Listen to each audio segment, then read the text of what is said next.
Excuse me, Seth Rich with the DNC. I think several of you have spoken about provisional ballots and rejected ballots. I guess we've looked at, as an outside practitioner with a vested interest in training our voters, how do we get better access to data that tells us why ballots are rejected, why ballots are cast as provisional, so that we can analyze that and then develop better training guides? Can one of the election officials speak to any work you've done with either the parties or other groups on that type of information? Yeah, so from Denver's perspective, one thing that we do, and we do this for sort of the parties or any candidates that are involved in any election, we have a secure FTP site, and we post basically who's voted and sort of the status. And so if they have a rejected ballot, whether it's signature discrepancy or unsigned ballot, or maybe they had an undeliverable ballot, all that data is posted daily during the election. And then we actually also proactively send out, because we have to notify the voters if there is some sort of issue with their mail ballot. We also give the parties and the campaigns the exact letter that we send to the voter, so then when they do their follow-up and they contact the voter, they have exactly the same wording that we send out, so there's not confusion. So we've found that actually giving more information and being more upfront with that data with the entities has been much more effective for everybody involved, instead of sort of holding it back. So we've tried to put it out there. The provisional ballots have significantly declined in Colorado. I put up some data earlier that shows that, and most of the reason for that is the voter registration modernization that we did, where we eliminated the precinct registration deadline, and now have same-day registration. So we've really taken care of most of the reasons that voters would vote a provisional. The other reasons are because they didn't bring the ID and it's election day and they don't want to go get it, so they vote a provisional.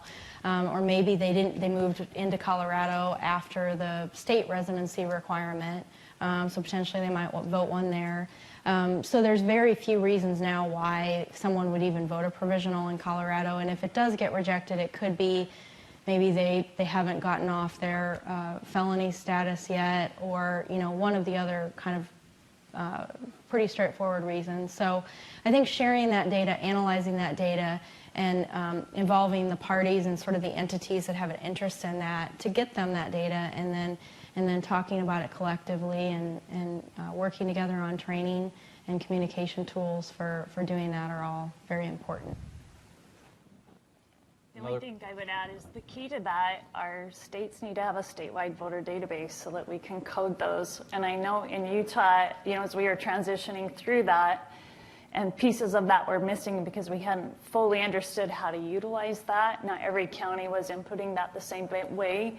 And EVES was a good way to showcase that so that we could make that change. So we've got to make sure that all of the states, as they implement that, teach their counties how to report those similarly, and it makes it, like Amber said, it becomes a very automated process.